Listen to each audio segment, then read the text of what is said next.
कौन हो तुम? चोर। कोई एतराज है आपको? जानते नहीं, मैं जज हूं। इसका मतलब मैं सही जगह आया हूं। कोई गलती नहीं हुई मुझसे इस बार।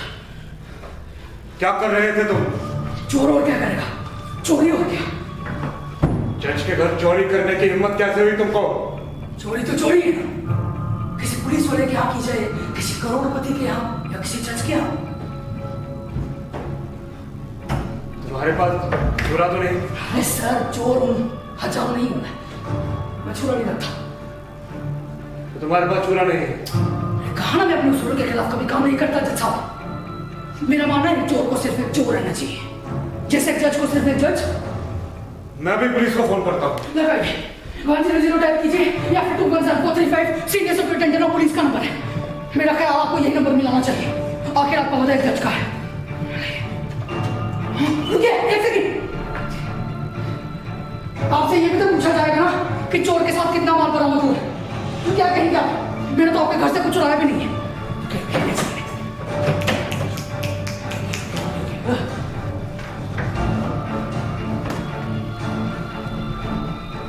ये अपेंडिक्स 5,000।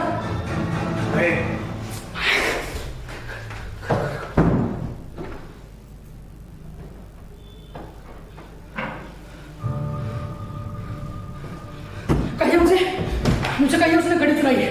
बात में कितने की होगी सर? मैं नहीं जानता। कमाल है सर, आपकी घड़ी और आप ही नहीं जानते। समय की कीमत जानते हैं आप, मुझे इसकी कीमत लगानी बताइए। 5,000। कहा ना मैं इसकी कीमत नहीं जानता। ये मैंने खरीदी नहीं है। कहाँ से मिलेगी? तो पूछने वाले कौन होते सर हो? मुझे इसकी कीमत लगानी है, बताएंगे आप? तुम्हारे पास छुरा तो नहीं? ये लीजिए। अब तो इत्मीनान हो गया। कपड़ा डाल देता हूँ मैं, कहीं तो बता दो। मैं कहा ना मैं अपने उसूलों के खिलाफ काम नहीं करता जज साहब। ये घड़ी मुझे शादी के समय ससुराल से मिली। तब तो अनमोल हुई। आपने अनमोल घड़ी नाम की फिल्म देखी है? कहाँ की फिल्म है? सुरेंद्र और मूर्जा, आपके जमाने की। मैं फिल्में नहीं देखता, हिंदी फिल्में भूल कर भी नहीं देखता। तभी आपका जनरल नॉलेज इतना कमजोर है। खैर, आपकी उम्र को देखते हुए लगता है आपकी शादी करीब 10 साल पहले हो गई होगी। 20 साल पहले। तब तो आप पढ़ रहे होंगे। तुम्हें मतलब? खैर, आपके माँ बाप समझदार थे। Shut up! I'm sorry sir. तो ये घड़ी उतनी ही पुरानी है जितने पुराने हमारे कानून। 20 साल तो बहुत होते हैं सर। आपको नई घड़ी खरीद लेनी चाहिए थी। मेरी हैसियत नहीं। हाँ, तो दिख ही रहा है। आपके घर में तो कुछ है ही नहीं। एक ओवरसीयर के घर से इतना सामान भी नहीं है आपके घर में। आप हिंदी फिल्में नहीं देखते हैं? आपको हिंदी फिल्में जरूर देखनी चाहिए। अरे क्या ठाट से रहते हैं फिल्मी जज। 5-5 नौकर, 2-2 गाड़ियां, एकदम थम्मा। तो याद देखिए, आपके घर में तो कुछ है ही नहीं। और मैं तो इसी इंप्रेशन में आया था। सर आपको ना बैरिस्टर होना चाहिए था। देखिए आपकी घड़ी चुराने से तो कोई बात बनी नहीं। होगी कम से कम 3,000 रुपए की। ये उसकी ओरिजिनल कीमत है। ओरिजिनल कीमत तो 1,500 रुपए। चोरी कम से कम 5,000 रुपए के ऊपर की होनी चाहिए। अगर किसी सड़क पर की जाए तो ज्यादा से ज्यादा 3 साल, और अगर किसी बिल्डिंग टैंक या जहाज पर की जाए तो ज्यादा से ज्यादा 7 साल। ओह, तो तुम कानून भी जानते हो? अब कानून कौन जानता है? पहला वो जो उसे बनाता है, लेकिन वो बहुत जल्दी खुद ही भूल जाता है। दूसरा बनाने की जल्दी होती है ना, दूसरा जो उसे तोड़ता है, यानी कि मैं और मेरे छोटे मोटे जात भाई। और तीसरा ये पुलिस दरोगा वगैरह बेचारे कानून नहीं जानेंगे तो दफा वफा कैसे लगाएंगे। और चौथे होते हैं वकील, उनका तो धंधा है बेचारों का। और मैं? आप तो खैर जानते ही हैं सर, नौकरी जो ठहरी। इसे छोड़िए, आप मुझे बताइए आपके घर से ऐसा क्या चोरों के बरामद माल की कीमत 5,000 रुपए के ऊपर की? तुम बार बार इस 5,000 पर इतना जोर क्यों दे रहे हो? ये सवाल आप मुझसे पूछ रहे हैं। 5,000 रुपए के ऊपर की चोरी पर कोई समझौता नहीं हो सकता। यानी कि ज्यादा से ज्यादा सजा पक्की। देखिए सर, मैंने ज्यादातर बातें फिट कर ली है। बिल्डिंग में चोरी, हाँ, जज के घर में चोरी वैसे भी बड़ी ही संगीन मानी जाएगी। अब रहम सिर्फ माल की कम कीमत को देखते हुए हो सकता है, और मैं चोर हूं सर, भुट्टा चोर नहीं। कोई भी अपनी इज्जत का कचरा नहीं कराना चाहता ना। मैंने अभी फोन भी नहीं किया और तुम ज्यादा से ज्यादा सजा की मांग कर रहे हो। मैं इस बार कोई गलती नहीं करना चाहता। वकील साहब ने पूरा प्लान बना के दिया है। Don't tell me that. चोरी करने से पहले ही वकील की सलाह नहीं। अब इस देश के हालात इतने बुरे नहीं हुए। अब नहीं मानते तो मैं क्या करूं? लेकिन वकील साहब हमारे साथ जेल में ही थे। अरे हम दोनों का उठना बैठना एक साथ। मस्त आदमी है सर। बाहर होता ना तो जाने कितना कमा लिया होता। मतलब कि वो भी आजकल भीतर है। पिछले 5 साल से मैं भी तो वही था। पिछले महीने तक जेल में। यानी जेल का वकील? जेल का वकील नहीं, जेल में वकील। जेल में तो सर कोई भी आ सकता है ना। Doctor, engineer, politicians, film stars. आपको वकील जेल में आ गए तो उसमें क्या आ सकता है? तो वकील वहां कैसे पहुंच गए? अरे सर वो जरा लंबी कहानी है। फिर आपको फोन भी करना है और रात बहुत हो गई है। सवेरे उठकर फैसला भी तो सुनाना है।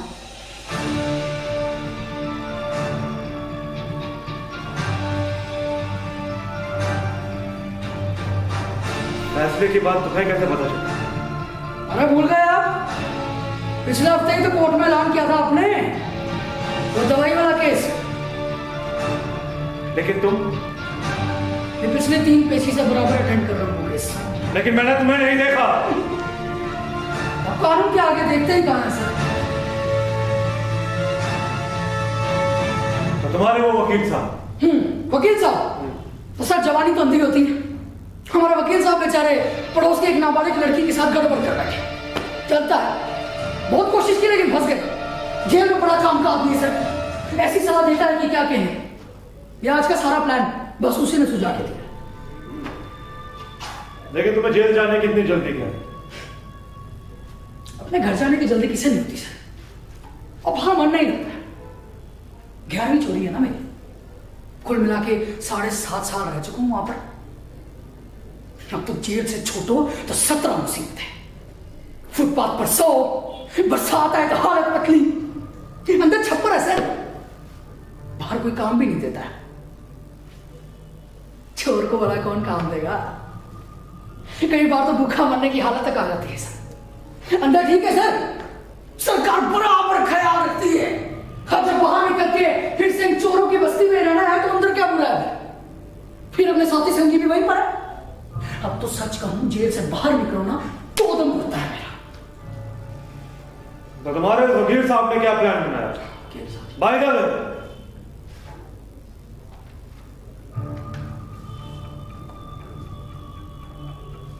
तुम्हारा नाम क्या है? नाम तो मेरा राजकुमार सर, लेकिन लोग प्यार से राज भी कहते हैं। वकील साहब के बारे में पूछ रहे थे ना, तो वकील साहब जेल में थे। हमने वकील साहब से पूछा, वकील साहब कोई ऐसी तरकीब बताइए कि जेल से बाहर निकलने के 10-15 दिन के अंदर अंदर हम जेल में वापस आ जाए। उन्होंने झट से जवाब दिया, सीधे किसी जज के घर में जाकर चोरी करो या कम से कम उसका नाटक करो। जज सीधा पुलिस को फोन करेगा और उसकी एक गवाही से पहली पेशी में मामला निपट जाएगा। 10-15 दिन में मामला खलास।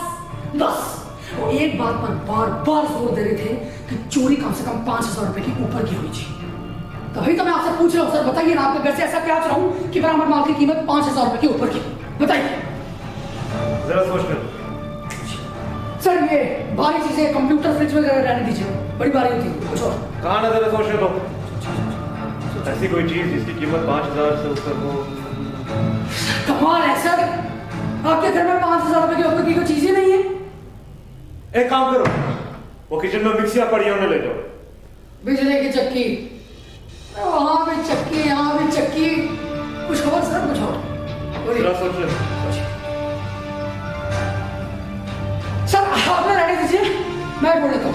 एक काम करो, वो किताबें पढ़ी है, उन्हें ले जाओ। किताबों की चोरी सर, केस कमजोर पड़ जाएगा। मैं कह रहा हूँ, मैं ढूंढ लेता हूँ। आप बैठिए।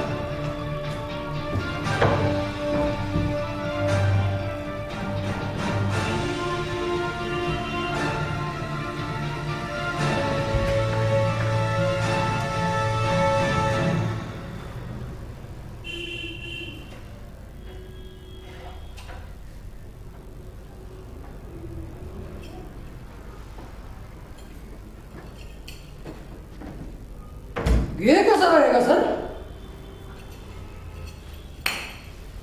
खबरदार जो से हाथ लगाया रखो उसे वापिस, नहीं तो भी अंदर करवा दूंगा तुझे। तब तो ठीक है। देखा आपको कितना गुस्सा हो गया, यानी कि ये चीज आपको जान से भी प्यारी है ना। वैसे मेडल सोने का है सर, मेरा मतलब समूचा सोने का।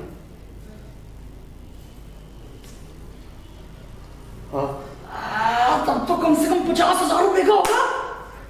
कहां से मिला आपको? कानून के इम्तिहान में?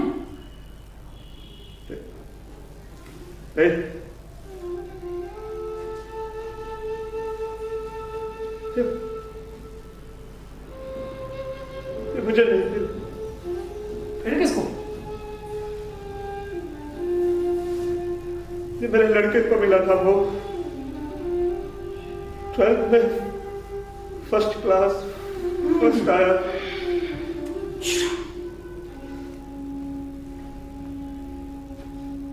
आजकल कहाँ है वो? अमेरिका चला गया। सभी होशियार लोग वहीं पर जाते हैं। नहीं, दुबई गया होगा फिर। नहीं, अच्छा समझा किसी दूसरे शहर में गया। नहीं, फिर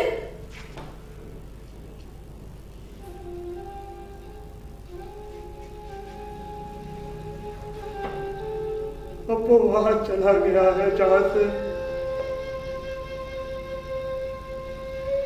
से लौट कर कोई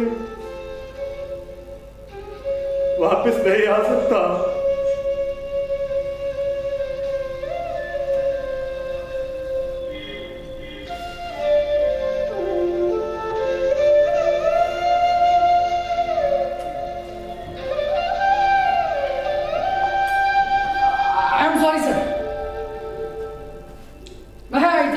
कि आपके बेटे की आखिरी निशानी भी चुरा लूं। आप रखिए इसे। ये घड़ी हमारी, हम चलाएंगे इससे काम। ये वकीलों की सलाह कभी कभी गलत हो जाती है। आप रखिए इसे, हम इससे काम चला लेंगे। सर फिर फोन लगा दीजिए आप 10021743 उनसे कहिए आपके घर में एक चोर घुसा है और आपने उसे पकड़ लिया। फौरन लगा दीजिए फोन से।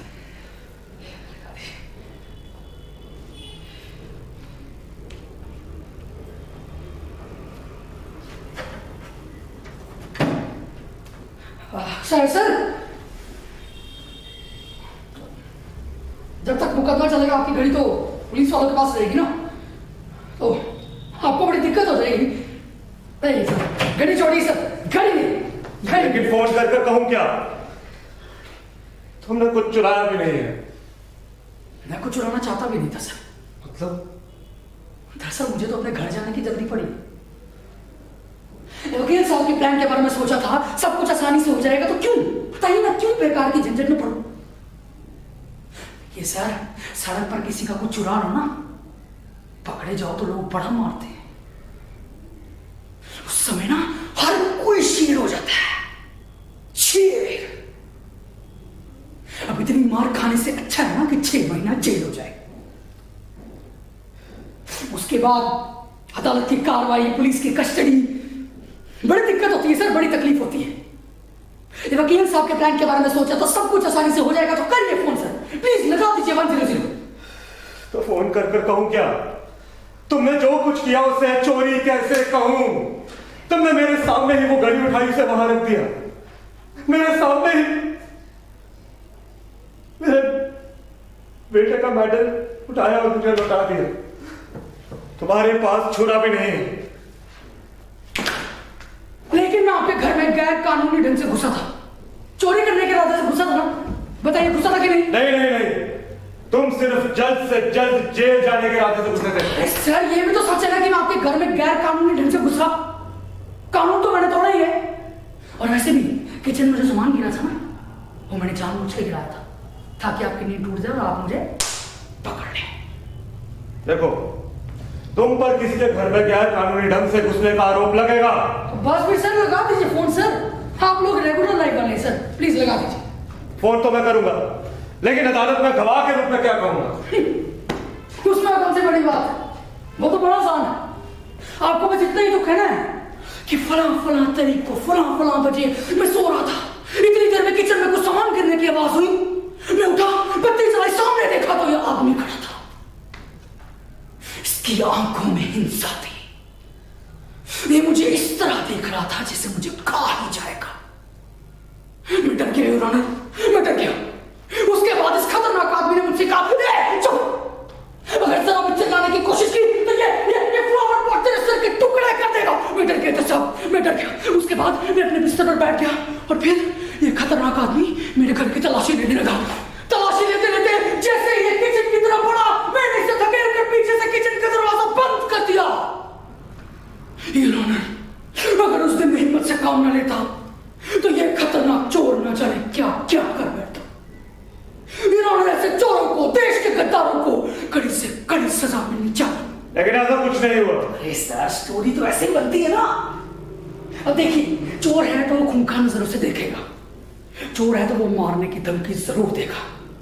और ऐसे भी जब कोई चोर को पकड़ता है ना तो उसकी चालाकी और उसकी होशियारी का जिक्र जरूर आता है। और फिर वो आखिरी अपील सर, यूर ऑनर, ऐसे चोरों को, देश के गद्दारों को कड़ी से कड़ी सजा मिलनी चाहिए। लेकिन ये सब झूठ है। अरे सर, स्टोरी तो ऐसे ही बनती है ना। अब देखिए ना, आपको भी तो हर मुकदमे की दो स्टोरी सुननी पड़ती है। एक सरकारी वकील की, एक बचाव वकील। एक कहता मारा, दूसरा कहता नहीं मारा, एक कहता किया, दूसरा कहता नहीं किया। और आपको पकड़नी पड़ती है असली स्टोरी। अब मेरे मामले में कोई स्टोरी नहीं है तो बनानी पड़ती है। देखिए सर, सरकारी वकील तो स्टोरी बनाएगा, आपको जो स्टोरी बनानी है बनाइए, मैं अदालत में सिर्फ सर हिला दूंगा। हो गया तो लगा दीजिए सर। 1000215। तुम बैठो। आप लगाइए ना। मैंने कहा बैठो। अब बैठो।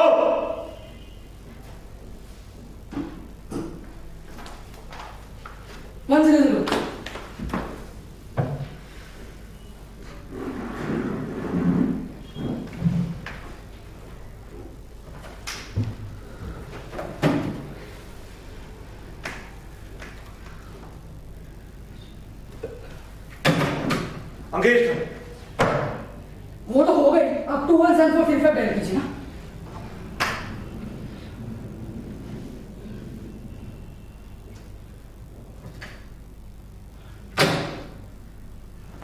No response. क्या ये नहीं मुसीबत है? सो गए हैं क्या सब? आपके पास गाड़ी है? गाड़ी नहीं। अरे जज साहब, जज हो के आपके पास गाड़ी नहीं है, किस में जाते हैं? बस में? ट्रेन में। गाड़ी के बारे में क्यों पूछ रहे हो? नहीं सर, वो दिमाग में आइडिया आ गया था। क्या? सोच रहा था कि आप मुझे गाड़ी में बिठा के पुलिस स्टेशन ले चलते। काफी दूर है ना, नहीं तो पैदल ही चल लेते। एक काम करते सर, मैं बुलाता हूँ टैक्सी, टैक्सी में चलते हैं। यकीन मानिए मैं भागूंगा नहीं। नहीं, तुम बैठो। अरे सर, लेकिन टैक्सी बुला लेते हैं। मैंने कहा बैठो।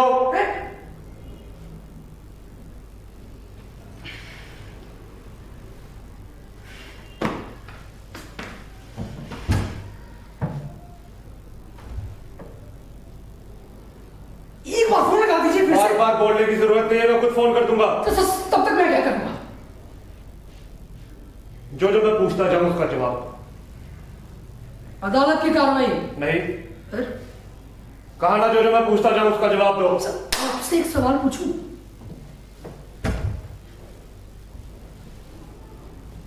हाँ। बुरा तो नहीं मानेंगे? नहीं। आप घर में अकेले रहते हैं?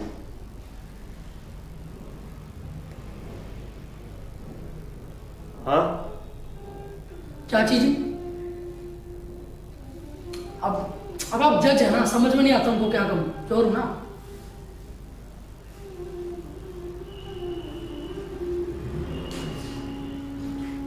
वो भी नहीं रही। बीमार थी?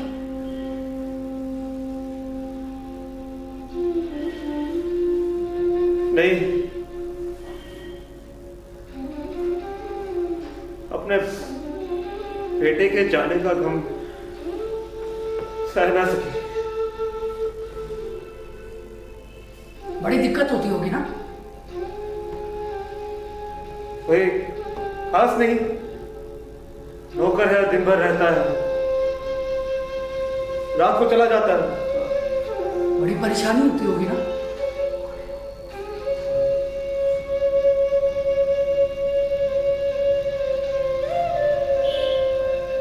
यहाँ सवाल पूछने लगा तो मतलब पूछने लगे तुम। सर किचन में सामान हो तो एक कप चाय हो जाए। चाय बहुत बेशर्म हो तुम। बना लो। और के लिए भी ना? नहीं, फिर नींद नहीं आएगी। अरे नींद का क्या है सवाल? अब जब तक आप उन्हें निपटारा नहीं कर देते नींद कहाँ आएगी? कोई बात नहीं, बना लो। चाय बनाते। सर एक काम करिए, आप पीछे से ना किचन का दरवाजा बंद कर दीजिए। मतलब? पुलिस आएगी ना तो बात जम जाएगी। तो पुलिस के आने तक तुम क्या करोगे? ये सब बिस्किट वगैरह खा लूंगा। सर फिर भी नहीं आई तो सो जाऊंगा और क्या करूं? यार तुम चोरी जैसी बात को इतना नॉन सीरियस क्यों ले लेते हो? अरे सर बताया आपको, आदत पड़ गई है मेरे को। 11वीं चोरी है मेरी, 11वीं। हर बार एक नया एक्सपीरियंस।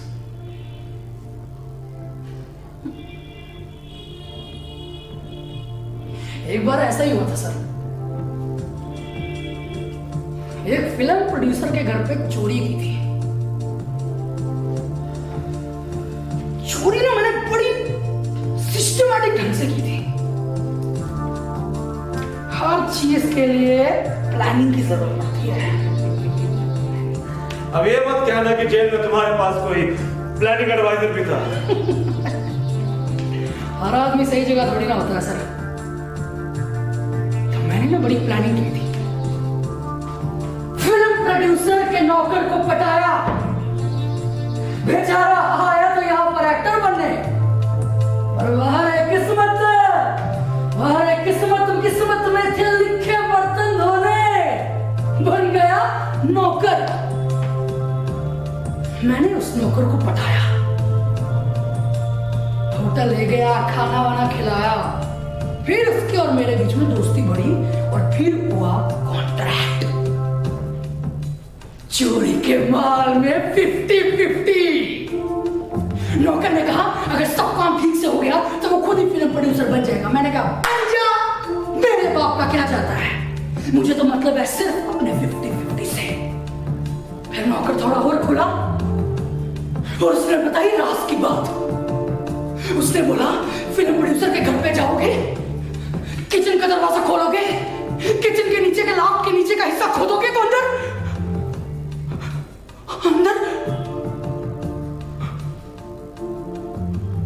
अब तो आप समझ ही गए होंगे ना सर, अंदर 1 करोड़ रुपए।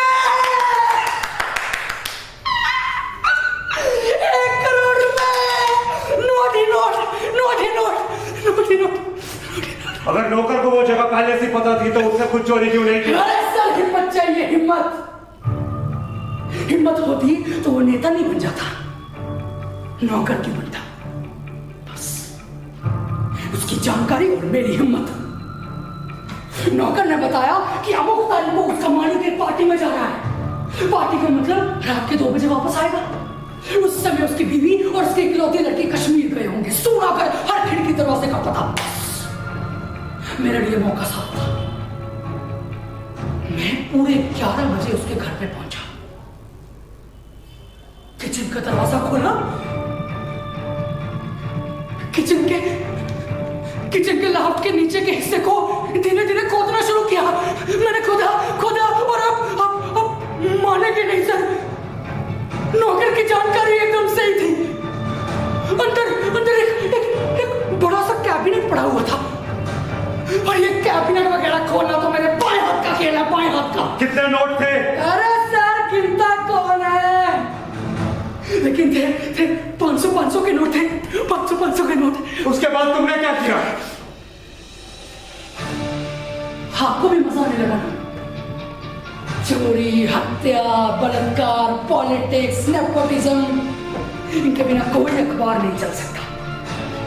फिर क्या था, मैंने अपने सूटकेस में वो 50 लाख रुपए भरना शुरू किए। जैसे ही भरे उसके बाद सर मेरे पास ना टाइम था, इसलिए मैंने फ्रिज खोला, बियर पी, चीज खाई। अरे सर क्या क्या सामान था उसके फ्रिज में। हाँ, उसके बाद मैं भागने की तैयारी में था। मैं भागने की तैयारी में ही था कि बस यहां पर प्लान का बाजा बज गया। प्लान फिक्टूस। वो फिल्म प्रोड्यूसर सीधे घर पे आ गया, काफी पिए हुए था, अपनी किसी नई फिल्म का गाना गुनगुना रहा था। उसके बाद क्या हुआ? सर मुझे लगा अब तो सटकने का टाइम आ गया है, निकलो यहां से, कुछ ना कुछ करना पड़ेगा। मैं भागने ही वाला था लेकिन उसने मुझे देख लिया और बिल्कुल आपी की तरह पूछा, कौन हो तुम? मैंने कहा अब तो फंस गए हैं, हिम्मत दिखानी पड़ेगी। मैंने भी हिम्मत से काम लेते हुए काम लगा, मैं चोर हूं। सर उसके होश फाख्ता हो गए। वो चोर चोर चोर कहने ही लगा था। मैंने उसे कहा अगर ज्यादा चिल्लाने की कोशिश की ना तो ये 1 करोड़ रुपए सबकी नजरों में आ जाएंगे, लोग इकट्ठा हो जाएंगे। तब क्या जवाब देगा बोल? अरे सर मेरी बात का जादू ऐसे चला, मैंने तो घुप्पल मारी थी। एक अखबार में पढ़ा था कि ब्लैक मनी वालों के यहाँ चोरी करो ना तो रिपोर्ट में काफी कम पैसा लिखवाते हैं। तो फिर वो चुप हो गया? नहीं, उसने किचन का दरवाजा पीछे से बंद करने की कोशिश की। मैंने अंदर से उससे कहा, मैंने कहा सुन, अदालत में बताऊंगा कि मैंने तेरे घर से 1 करोड़ रुपए चुराए थे। अदालत में पैसे चुराने की पूरी हिस्ट्री बताऊंगा, तब क्या जवाब देगा? बस इतना सुनकर उसने किचन का दरवाजा पीछे से बंद नहीं किया, बल्कि मुझे इज्जत से बाहर बुलाया और मैं भी एकदम अकड़ के बाहर आया। मैंने कहा देख, मेरी जेब में ना रिवॉल्वर है, रिवॉल्वर। अब आप भी जानते हैं मैं ऐसी डेंजरस चीज रखता नहीं हूं, सिर्फ धमकाने के लिए। लेकिन तुमने मुझे क्यों नहीं धमकाया? आपके घर आने का मकसद तो जल्दी जेल जाना था, आपको धमकाने से क्या फायदा? उसके बाद क्या हुआ? उसने पुलिस को फोन किया हो? हाँ पुलिस। अरे सर क्या याद दिलाई आपने? फोन से अच्छी याद दिलाई। फोन लगाइए ना सर, 100821745 लगा दीजिए। नहीं नहीं, पहले तुम मुझे इस बारे में बताओगे। मेरी बात में इंटरेस्ट आ रहा है। हाँ सर इसके बाद वो लेके गया मुझे अपने ड्राइंग रूम में। ड्राइंग रूम क्या था साला में? Oh sorry sorry sorry sir, sorry sorry. क्या ना काफी देर से मुंह में काली होके हुआ था तो निकल गया। सर ड्राइंग रूम में ले जाने के बाद उसने मुझसे कहा, सुन ये सूटकेस मुझे दे दे, मैं तेरी पुलिस में रिपोर्ट नहीं कराऊंगा और तू जेल जाने से बच जाएगा। उसने ऐसा कहा? मैं 1 मिनट में समझ गया कि एक चोर नहीं 2 चोर बात कर रहे थे। तो मेरा ताव खाना स्वाभाविक था। मैंने कहा कर फोन कर, मैं माल के साथ अरेस्ट होना चाहता हूं, कर फोन। हाँ तो फोन करेगा, पुलिस आएगी, फिर इन 1 करोड़ रुपए की चोरी के बारे में रिपोर्ट लिखेगी, अगले दिन आएगा अखबार में, फिर आएंगे इनकम टैक्स वाले लेने, पूछेंगे इतना पैसा कहां से आया? क्या जवाब देगा? 1 करोड़ रुपए ब्लैक मनी। अरे आधा पैसा तो टैक्स में कट जाएगा, परेशानी होगी सो अलग, पिक्चरें रुक जाएंगी सो अलग। फिर क्या जवाब देगा? फिर उसने क्या कहा? सर उसके माथे पर पसीना हो गया, बेचारे के हाथ पांव कांपने लग गए। मैंने भी सोचा अब तो फंस गया है, छोड़ो। मैंने कहा तू नहीं करता ना फोन, मैं करूंगा फोन। मैं पुलिस कमिश्नर और इनकम टैक्स दोनों को फोन करूंगा, इधर मैं अंदर और उधर तू अंदर। फिर उसके बाद उसने क्या कहा? सर उसने कहा लेट अस कॉम्प्रोमाइज, यानी आओ समझौता करे मेरे भाई, समझौता। इतनी अंग्रेजी में जानता हूं, बताओ क्या कॉम्प्रोमाइज किया? सर उसने कहा 5 लाख रुपए ले और निकल जा वहां से। और तुम मान गए? ऐसे कैसे मान जाता मैं? मैंने कहा कम से कम 50% तो होना ही चाहिए। क्यों? मैं जानता था वो देगा, उसका बाप भी देगा। तो उसने तुम्हें 50 लाख रुपए दिए। दिए क्यों नहीं? मैंने 50 लाख रुपए अपने सूटकेस में रखे, उसके टेलीफोन का तार काटा, उससे उसका मोबाइल फोन छीना, उसको tata bye bye good night बोला और हमें बिना चोरी किए हुए 50 लाख रुपए मिल गए। 50 लाख। लेकिन तुमने चोरी की। तो उसने क्या किया था? बिजनेस। हाँ,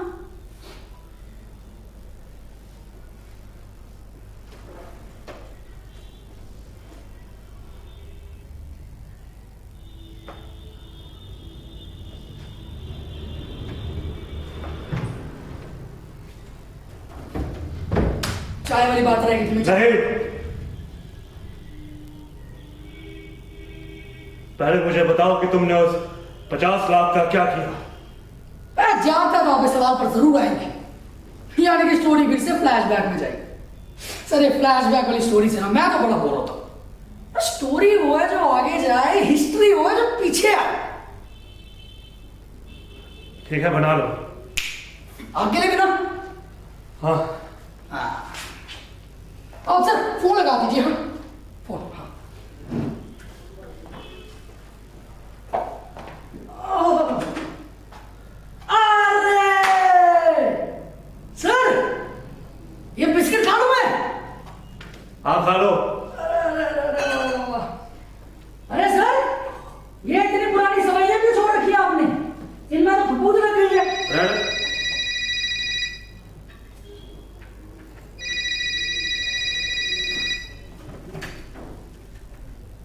हेलो जी, किरण बाला जी? आप कोई किरण बाला नहीं रहती। Please don't disturb. सर पकड़ी पकड़ी जाए सर, गर्मा पकड़ी पकड़ी जाए। बारिश।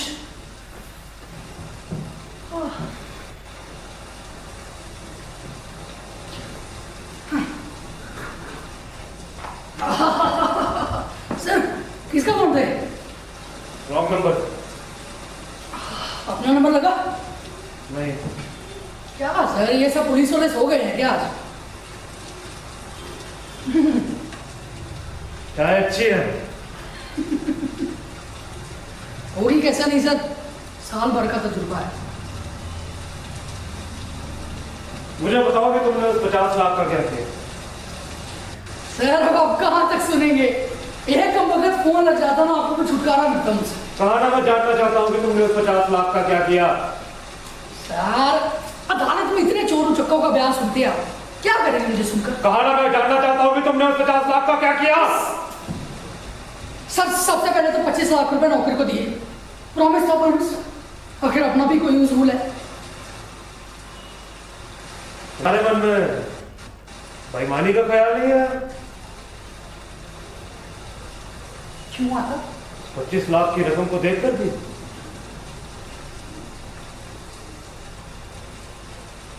सर कानून क्या छोटी बेईमानी बड़ी बेईमानी में फर्क करता है?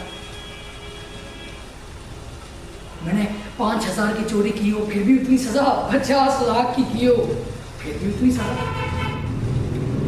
बेईमानी तो बेईमानी। अब देखिए एक बार हुआ ये नहीं,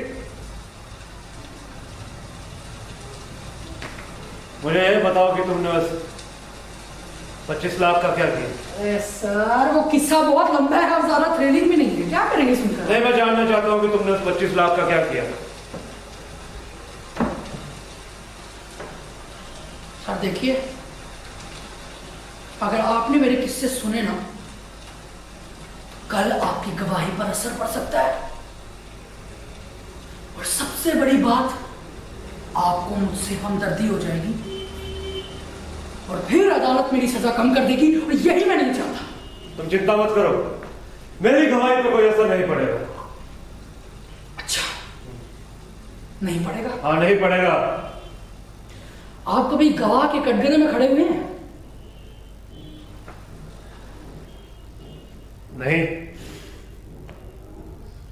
अब आपको इसका कोई तजुर्बा नहीं। गवाही देना भी एक तजुर्बा है। एक एक्सपीरियंस। देखिए एक बार हुआ ये, मैं एक घर में घुसा, कुछ नहीं पड़ता है।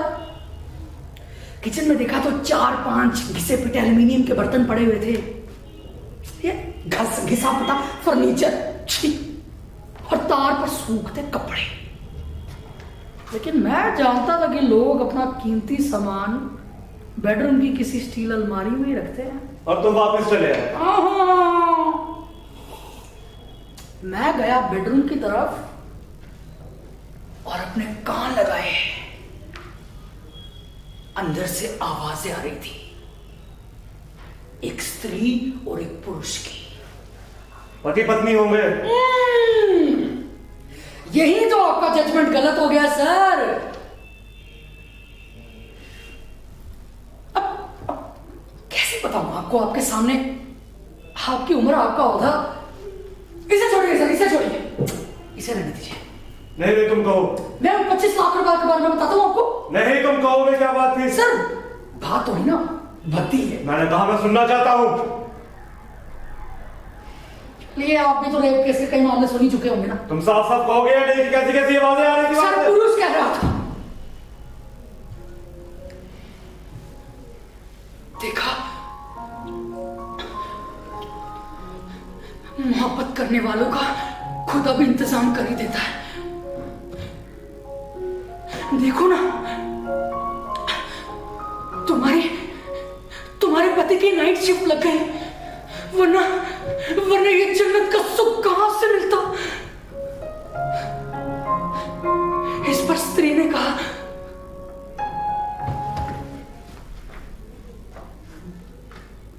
क्या कहा? नहीं सर, क्या कहा? स्त्री ने कहा, मेरे डैश डैश, मेरे डैश डैश, मेरे डैश। ये डैश डैश क्या है? सर ये शब्द आपकी उम्र के लायक नहीं है। लेकिन मैं सुनना चाहता हूं। तो फिर सुनिए, स्त्री कह रही थी,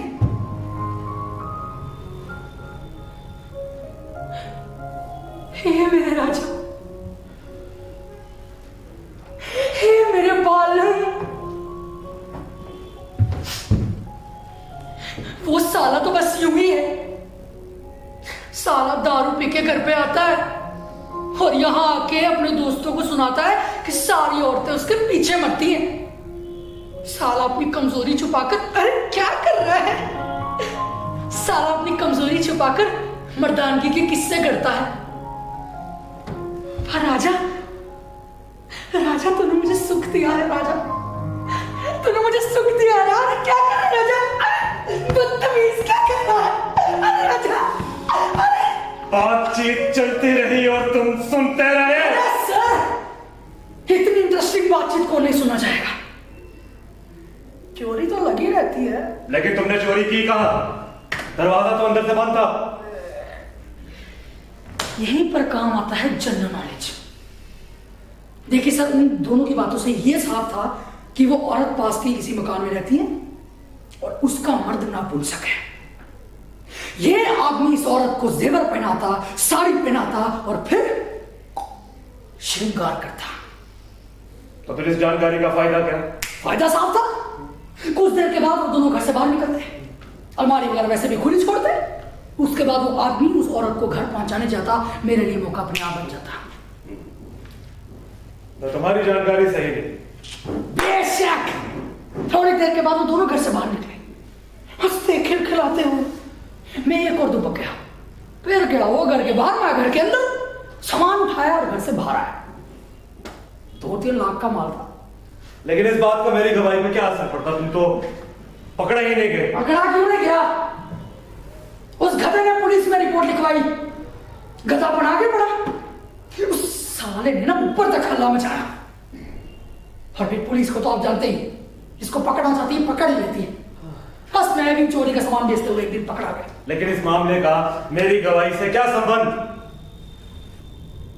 गवाही से पहले उस औरत का पति मुझसे हवालात में मिलने आया।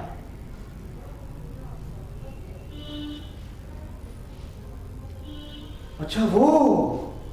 हाँ, मेरे सामने आया और पता नहीं क्यों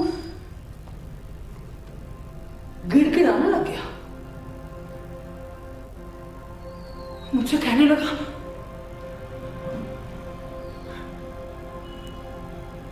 देखो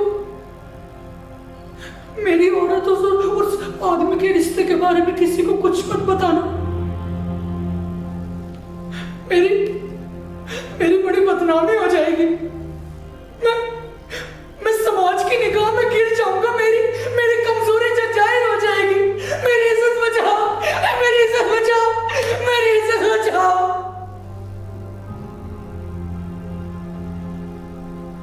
मैंने भी सोचा सर,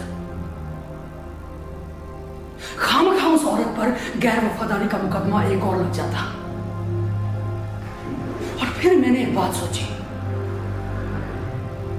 अगर एक आदमी ने, एक नपुंसक आदमी ने एक औरत को धोखा देकर उससे शादी कर ली और उस औरत ने उसे धोखा देकर देह का सुख प्राप्त कर लिया, तो उसमें बुराई क्या हुई? वो हरामजादा! मुंह से गाली निकलती है तो कितना मजा आता है ना सर। बस मैंने भी सोचा साला सजा तो उतनी ही मिलनी है जितनी की बताने पर। मैंने अपनी गवाही में सबका जिक्र ही नहीं किया। जज से बनाई स्टोरी, सरकारी वकील भी खुश, अदालत भी खुश, मियां बीवी यार भी खुश, चारों ओर खुशियां ही खुशियां। हाँ। लेकिन तुम्हें सब बता देना चाहिए था। तुमने हल्फ उठाया था। सर आपकी हालत भी ना बड़ी कमाल की चीज है। इससे तो मन का रहा सहा डर भी निकल जाता है। इसलिए तो कह रहा हूं सर, क्यों सुन रहे मेरी बातें आप? मत सुनिए, फोन लगा दीजिए सर। क्या पता जिंदा हो गया।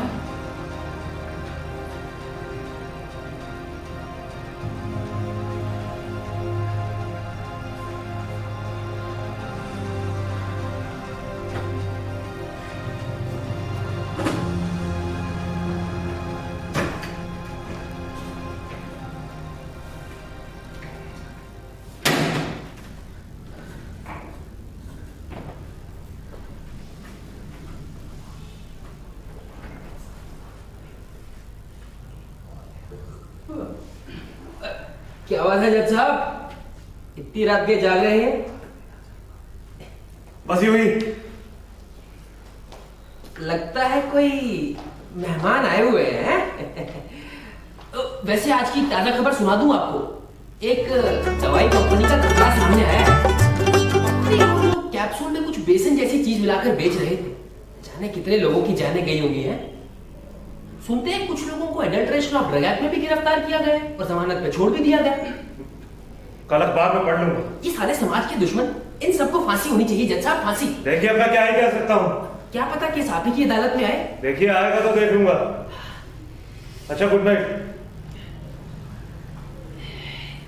लगता है कोई परिचित आए हुए, और मैं इतनी देर तक जागते नहीं आप। चलिए चलता हूं। शुभ रात्रि। जी।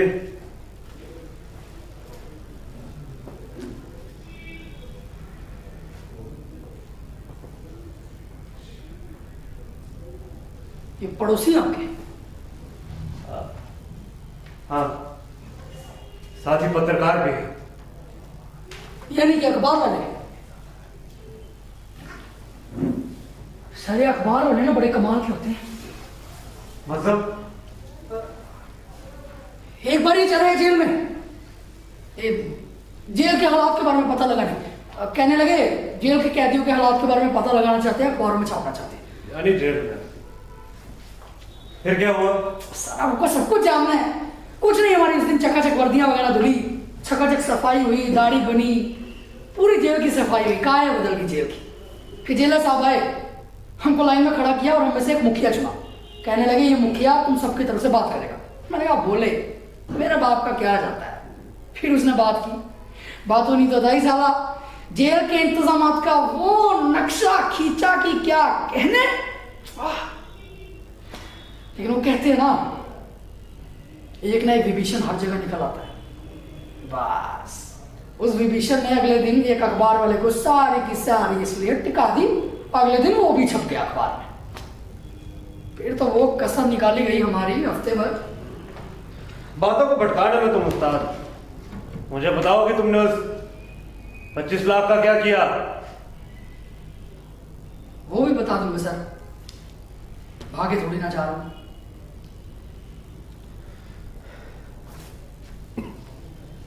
पर आपसे एक सवाल पूछूं सर? पूछो।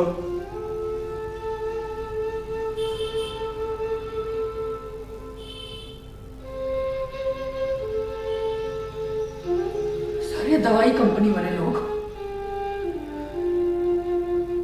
इन्होंने दवाई में ये बेसन जैसी चीज मिला के बेच दी।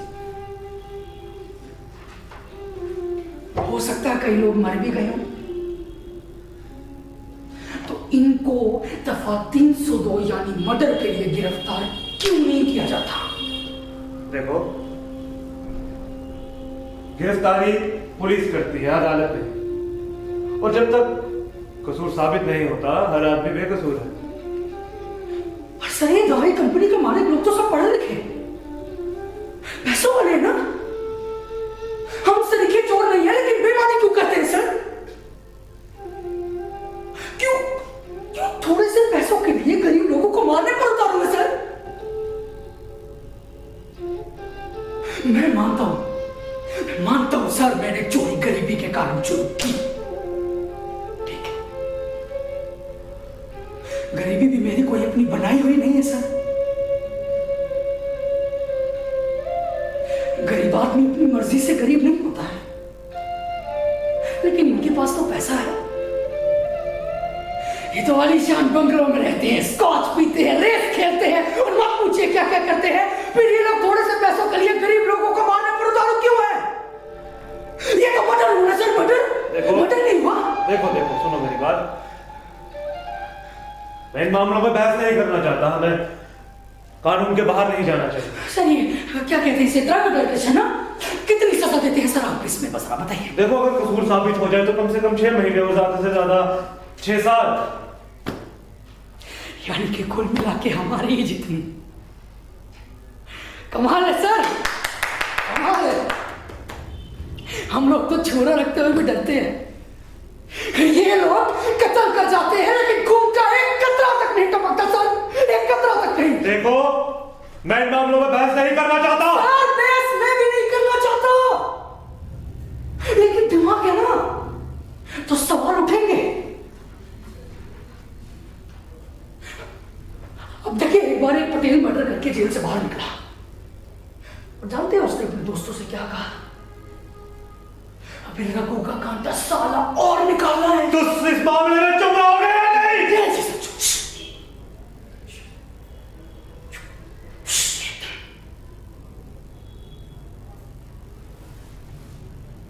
जब से ये वकील लोग जेल में आ गए ना, हम लोगों का दिमाग खराब करके रख दिया हुआ इन्होंने।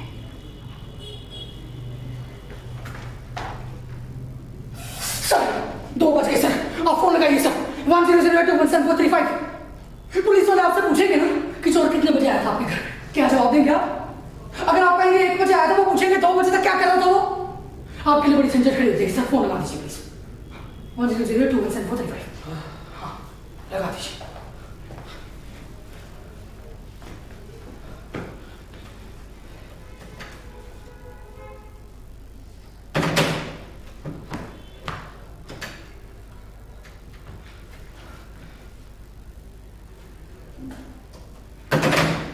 दोनों नंबर एंगेज्ड है। क्या? नहीं, मैं ट्राई करता हूँ। मुझ पर भरोसा नहीं है? सर ऐसी बात नहीं है, किसी किसी के हाथ में गुण होता है। तुम रहने दो। तो मुझे ये बताओ कि तुमने उस 25 लाख का क्या किया? सर आपकी याददाश्त कोई बात आप भूलते नहीं है। चलिए फिर सुनिए, 25 लाख रुपए। अरे आपकी बातचीत अभी तक चल रही है? लगता है बहुत दिनों बाद मुलाकात हुई है, तो वरना 12 बजे के बाद तक जागते नहीं। कोई खास बात? कोई खास बात तो नहीं, बस नींद नहीं आ रही थी, सोचा एक फीचर आर्टिकल ही कर डालूं। वैसे शहर में एक नया धंधा शुरू हुआ, ये कि कुछ बिल्डर लोग लोगों का पैसा मार रहे, अब ब्लैक के पैसे की रसीद तो होती नहीं, बस मुकर जाते हैं बाद में। अब बेचारा गरीब आदमी करे तो क्या करे, दमदारी कर नहीं सकता, बिल्डर ने गुंडे पाल रखे हैं 16। ऐसे जज साहब अच्छा हुआ हमने ये फ्लैट पहले ही ले लिया ना। अब तो देखिए अब किया भी क्या जा सकता है। देखा तो कार्बन पेपर ही नहीं, आपके पास हो तो सोए होते तो जगाने की तकलीफ नहीं करता।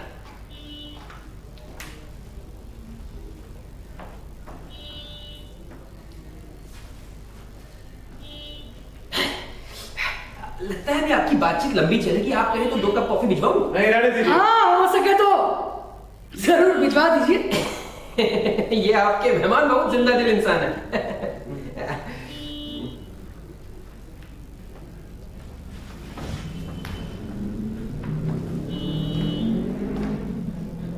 सर ये पेपर वाला ना? हाँ ये पेपर वाले लोग बड़े गड़बड़ होते हैं सर।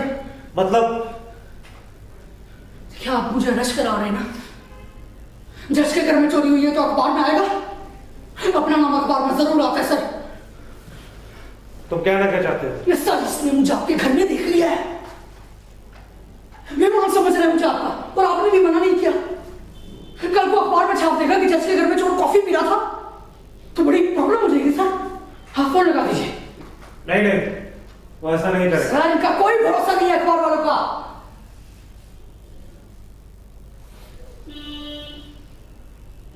ले अच्छा है, पड़ोसी की मदद करने वाला भला आदमी। तो मुझे बताओ कि तुमने उस 25 लाख का क्या किया? सर आपकी याददाश्त, लगता है जब तक स्टोरी फ्लैशबैक बने जाएगी ना आप फोन नहीं लगाएंगे।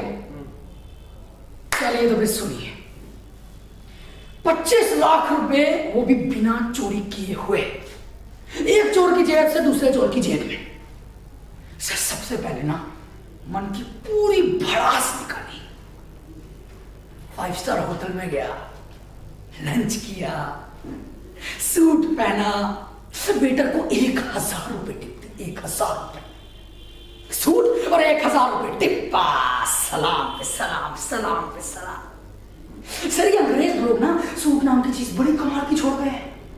इसे पहले ना 2-4 अंग्रेजी के शब्द बोलो बस एकदम झक्कास। सर आप गए कभी 5 स्टार होटल? नहीं। वैसे भी नौकरी पेशा आदमी के लिए अपने पैसों से वहां जाना बहुत मुश्किल है। सर 5 स्टार होटल में जाने के बाद मुझे लगा कि मुझको भी ना जेंटलमैन बनना चाहिए। तो यानी तुम्हारे मन में भी भला आदमी बनने का ख्याल है, यानी मेरा अंदाजा सही निकला। आप भला आदमी किसको कहते हैं सर? देखो कानून की भाषा में इसका कोई बयान नहीं है। यानी कि कानून में उसे बयान करने का लायक नहीं समझता? नहीं नहीं नहीं, देखो जो कानून के मुताबिक चलता है वो भला आदमी है। नहीं सर, मेरा मानना है कि भला आदमी वो है जो सिर्फ अपने काम से काम रखता है। भला आदमी वो है जो जो सब कुछ देखते हुए भी ना बिल्ली की तरह आंख मूंद कर दूध पीता है।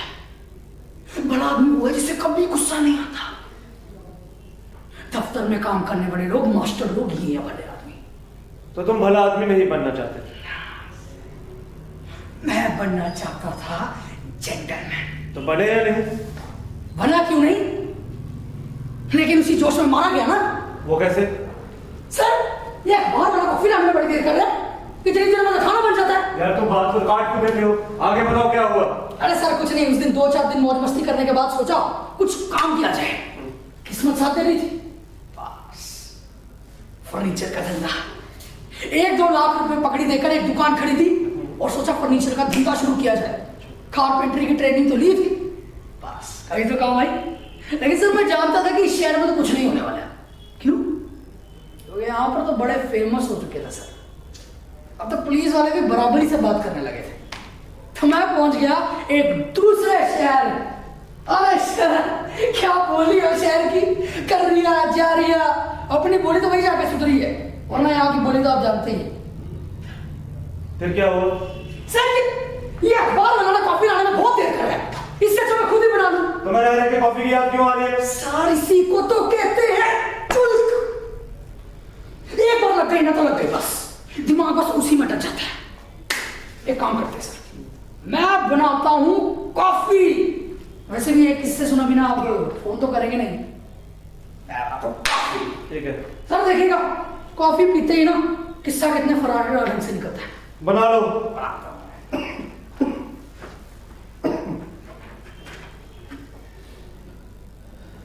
लगता है आपके मेहमान गए। माफ कीजिए, दूध फट गया, वरना कॉफी तो बन ही गई थी। जी रहने दीजिए, कोई बात नहीं। आपके फ्रिज में तो दूध होगा ही। अरे कहा ना रहने दीजिए। मेरा काम तो ब्लैक कॉफी से भी चल जाएगा। मैं तो आपके और आपके मेहमान के बारे में सोच रहा था। जी आपका फीचर? हाँ, फीचर कुछ अच्छा चल पड़ा। बड़ी भाग दौड़ करके फैक्ट्स इकट्ठे किए।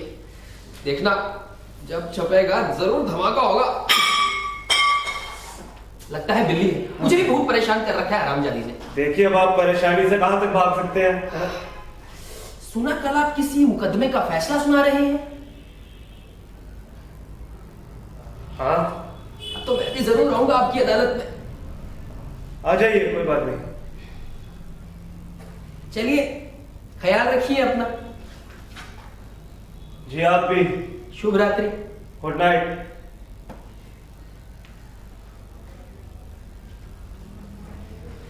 अरे अरे अरे सर सर, कॉफी पकड़िए, आइए। यार तुम हर बात को इतना नॉन सीरियस क्यों लेते हो? अरे सर सीरियस होकर भी क्या हो जाएगा, फिर वही डाक के 3 पात। जीना तो है ही, हंसकर जियो या रोकर, क्या फर्क पड़ता है।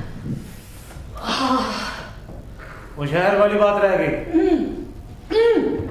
शहर वाली बात रह गई ना। सर वहां मिल गए अपने रसूल भाई, दानेदार आदमी सर, दानेदार। अरे जबान क्या है, बस मिश्री टपकती है मिश्री। 3 साल के लौंडे को भी आप कह के बुलाता है। अपना फुटपाथी दोस्त था, उन्होंने पूछा धंधा करोगे? मैंने कहा नहीं किया, और पूछ। तो फिर तुमने किस बात का धंधा किया? वही सर, फर्नीचर का धंधा किया हमने, और दुकान का नाम रखा आशियाना फर्नीचर्स एंड डेकोरेटर्स। सारे कागज अंग्रेजी में छपवाए। वो क्या है ना, वहां पर अंग्रेजी का बड़ा भक्का है। उसके बाद क्या हुआ? उसके बाद क्या सर, रसूल भाई की मीठी जुबान और उनके कनेक्शंस, धंधा चालने का। बड़े बड़े व्यापारियों और बड़े बड़े अफसरों के साथ मेल जोल होना शुरू हो गया। लेकिन सर एक बात, मैंने ना अपनी जेंटलमैन कभी नहीं छोड़ी। हर तुम सूट में रहो ना तो दुकान भी फर्म लगने लगती है। और सर वो कहते हैं ना, जब जेब में पैसा हो ना तो लोग पुरानी हिस्ट्री, ज्योग्राफी सब भूल जाते हैं। तो फिर तुमने वो धंधा क्यों छोड़ दिया? यानी आप भी स्टोरी का डी एंड जानने के लिए उतावले हो रहे हैं। सर कोई भी स्टोरी बिना रोमांस के पूरी होती है। पैसा आ गया पास में, अब वो कैसे? रसूल भाई की मीठी जुबान और उनके कनेक्शंस। नेगेटिव और पॉजिटिव को जोड़ दो फिर भी स्पार्क नहीं। उन्होंने वहां के आदिम जाति कल्याण वालों को भिड़ा दिया। आदिम जाति समझते हैं ना, ट्राइबल वेलफेयर। बिल्कुल से उनको जरूरत है कुल मिला के 5000 तक पोषों की। हॉस्टल चलते हैं ना उनके, बस रसूल भाई ने ऐसा कनेक्शन फिट किया कि सारे ऑर्डर हमको मिल गए। और फिर तक पोस्ट बने नहीं बने वो नहीं पता, लेकिन हमको कुल मिला के 10 लाख का फायदा होगा। जब इधर भी चोर हो और उधर भी चोर हो ना, तो बस फायदा ही फायदा। और उसी दौरान एक कॉन्ट्रैक्ट के दौरान एक बड़े अफसर के यहां आना जाना हो गया, और वहीं से शुरू हुआ रोमांस उसकी लड़की के साथ।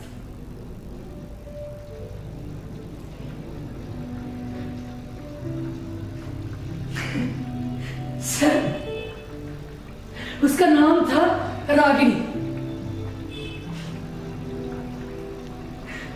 बेद भी ना हो तो कहूं सर, लेकिन रागिनी के जीवन में आ जाने के बाद ना मेरे जीवन का सूरी बदल गया। हमेशा सोचता मैं ऐसा करूंगा तो वो क्या सोचेगी, वैसा करूंगा तो वो क्या कहेगी, बस यही बात है। हम दोनों इकट्ठा घूमते, पिक्चरें देखते, होटल में लंच करते। सर जिंदगी मानो ऐसे ही हरी भरी लगने लगी थी। ऐसा लगता था किसी ने जिंदगी में ना गुलाब जल छिड़क दिया। और ये अल्फाज मेरे नहीं है सर, एक शायर के, और वो शहर भी बस शायरों का शहर है सर। तो तुमने उससे शादी क्यों नहीं की?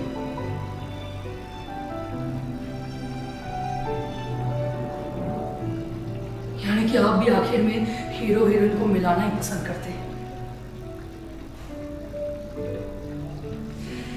लेकिन जिंदगी फिल्म तो नहीं है सर। हम दोनों की शादी करीब तय हो चुकी थी,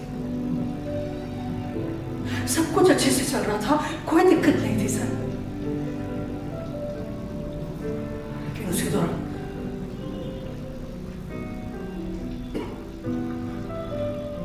उसी दौरान एक हादसा हो गया। उस शहर में चोरियां होने लग गई।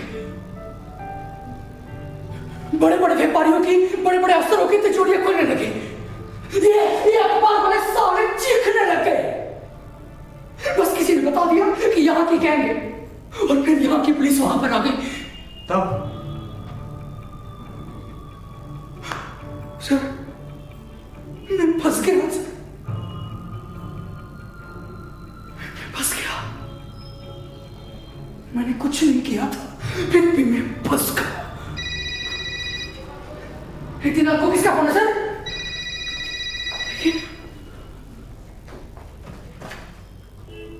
हेलो, हाँ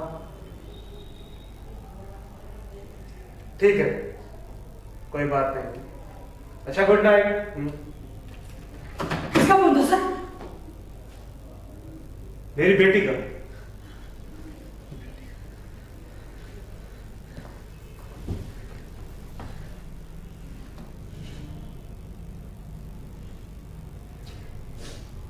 आपकी बेटी?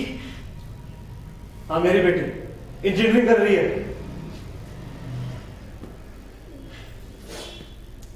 अच्छा है सर, कुछ देर के लिए आपका सूनापन भी दूर हो जाएगा। हाँ पूरे 1 साल बाद आ रही है। बड़ी नटखट है वो। हम कभी कभी चोर पुलिस खेलते हैं, खुद तो बन जाती है पुलिस और मुझे बना देती है वो चोर। सर अच्छा चोर। कितने बजे की गाड़ी है सर? सुबह 7:30। 7:30 सर, टाइम हो गया।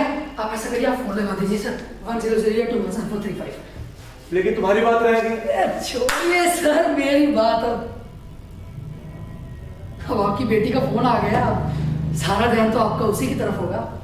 जाना भी चाहिए, कोई बात नहीं। अरे कोई बात नहीं, बेटी आ रही है तो आ ही जाएगी, लेकिन तुम्हारी बात रहेगी। देखो अब अदालत के बाहर पहली बार किसी चोर से बात कर रहा हूं, आगे पता नहीं ये मौका मिले या ना मिले। तुम अपनी बात कहो।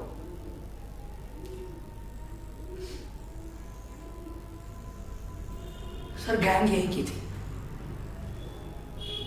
अपने पुराने साथी संगी।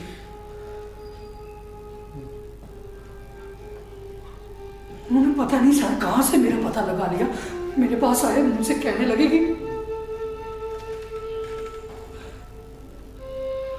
हमारा साथ देना होगा, नहीं तो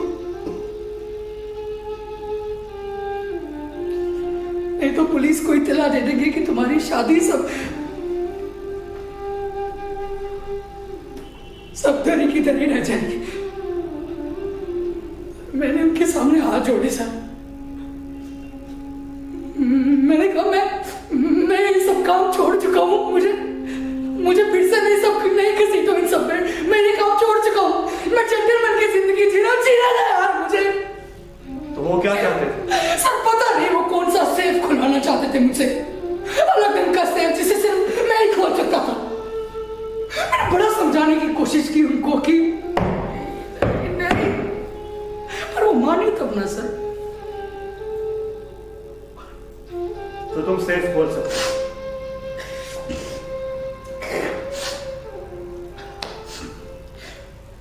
उसी में तो मैं कलाकार हूं, देखेंगे। लेकिन मेरे पास कोई सेफ नहीं है। अब क्या हमारी है ना, हम इससे काम चलाएंगे। सर देख लीजिए अच्छे से लॉक है कि नहीं। आप देखिए कलाकारी।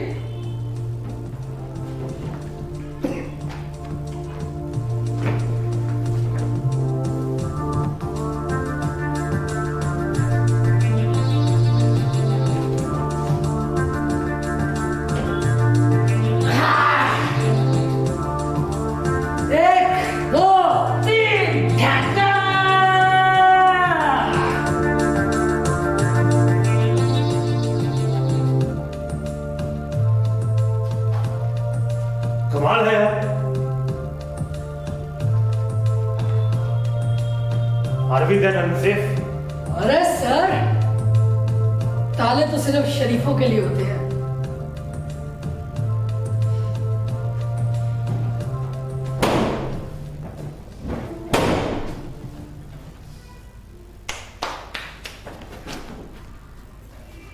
आपकी मेहमान अभी तक है? उस जोर से अलमारी खुलने बंद होने की आवाज हुई, मैं तो चौंक ही गया। मैंने सोचा कुछ चोर वोर तो नहीं आ गया आपके घर पे?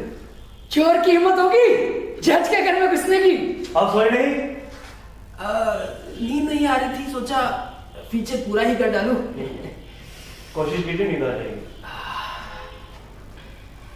आपके मेहमान काफी नजदीकी लगते हैं, जरूर पुरानी यादें ताजा कर रहे होंगे भी। हाँ हाँ ऐसा ही है कुछ। चलिए चलता हूँ, ख्याल रखिए अपना। जी आप भी। शुभ रात्रि। Good night.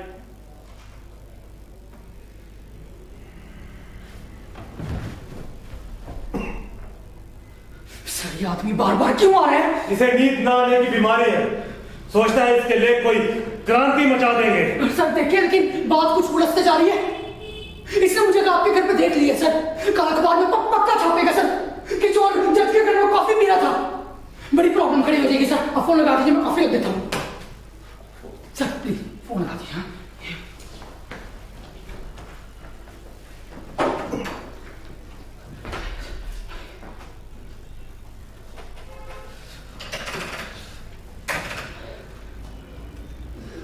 फोन तो डेड है। क्या बताइए? सच्ची में डेड है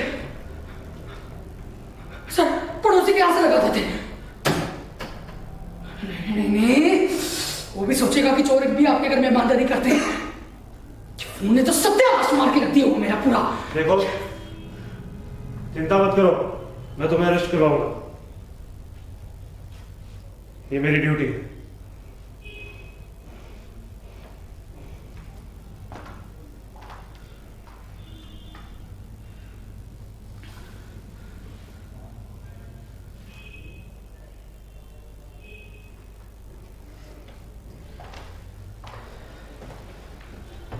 सर आपसे एक सवाल पूछूं?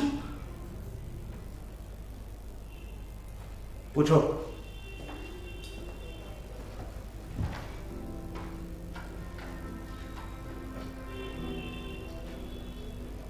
सर गुनाह और पाप में क्या फर्क है?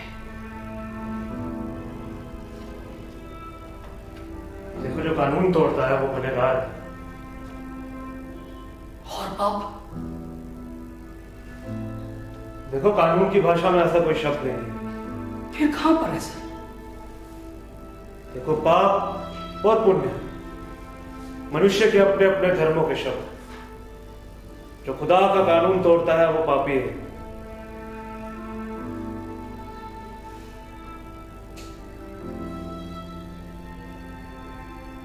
इसका मतलब सर मैं गुनहगार हूं,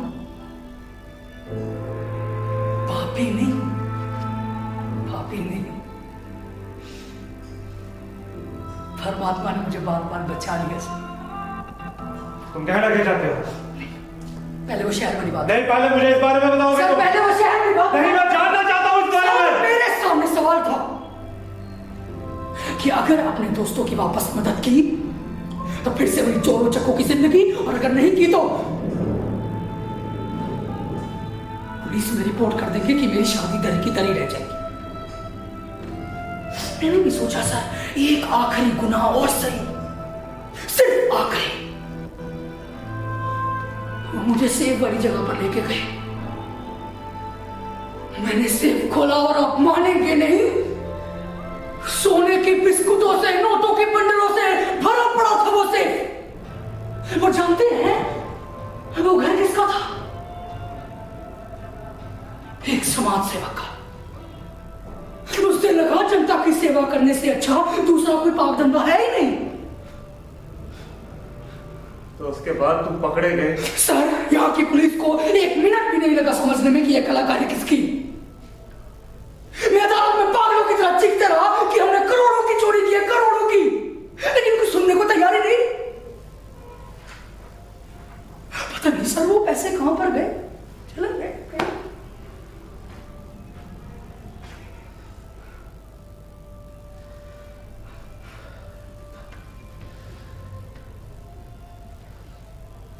तो तुम्हारी उस रागिनी का क्या हुआ?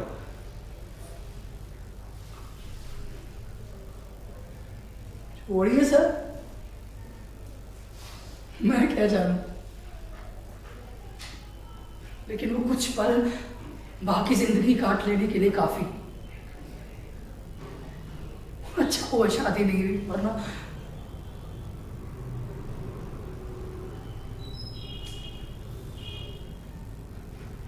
सर कल जो केस है उसमें क्या हुआ है, गुनाह या पाप? देखो, वो फैसला मैं लिख चुका हूं और वो पूरा कानून के मुताबिक है। लेकिन बार बार तुम उस मामले के बारे में क्यों पूछ रहे हो? क्या तुम्हारा उससे कोई ताल्लुकात है? देखो, मैं वो फैसला लिख चुका हूं और उसमें अब कोई तब्दीली नहीं आएगी। और अगर मेरी बात सुनकर गुनाह और पाप में फिर से फर्क करना पड़ जाए तो? मतलब? मैं उस मामले में बहुत कुछ जानता हूं सर। उनके हाथ बहुत लंबे हैं। क्या जानते हो? यही कि जिस आदमी ने कबूली गवा दिया है वो खरीदा गया है। तुम मेरे दिमाग में शक पैदा करना चाहते हो? हाँ तो फिर ठीक है सर, मत सुनिए मेरी बात। आप मुझे अरेस्ट करा रहे हैं ना, कल मैं आपको हवालात में मिलूंगा, आप मेरे पास आइएगा, मैं आपको सच बता दूंगा, दोनों बातें हो जाएंगी। आपका उसूल भी बना रहेगा और आपको सच भी मालूम हो जाएगा। मेरी बात सुनो, जो सच्चाई अदालत में कही जाती है मेरे लिए वो सच्चाई है। अदालत में बाहर की गई एक भी सच्चाई मेरे लिए मायने नहीं रखती। फिर तो बात ही खत्म हुई ना, बात खत्म। फोन लगा दीजिए सर, 10021745 प्लीज, बात खत्म हो गई।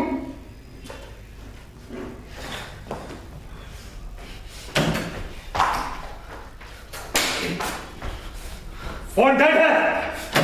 अखबार वाले क्या से लगाइए, बस लगाइए फोन।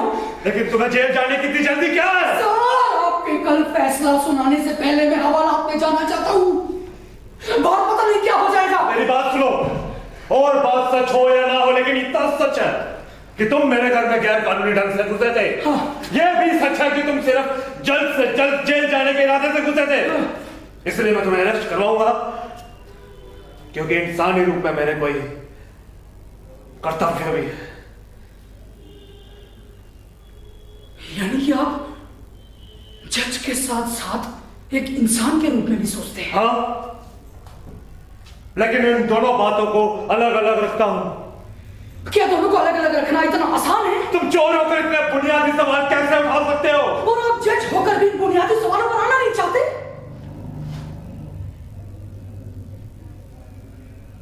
जज साहब, मेरे मन में आपके लिए इज्जत हो आई है,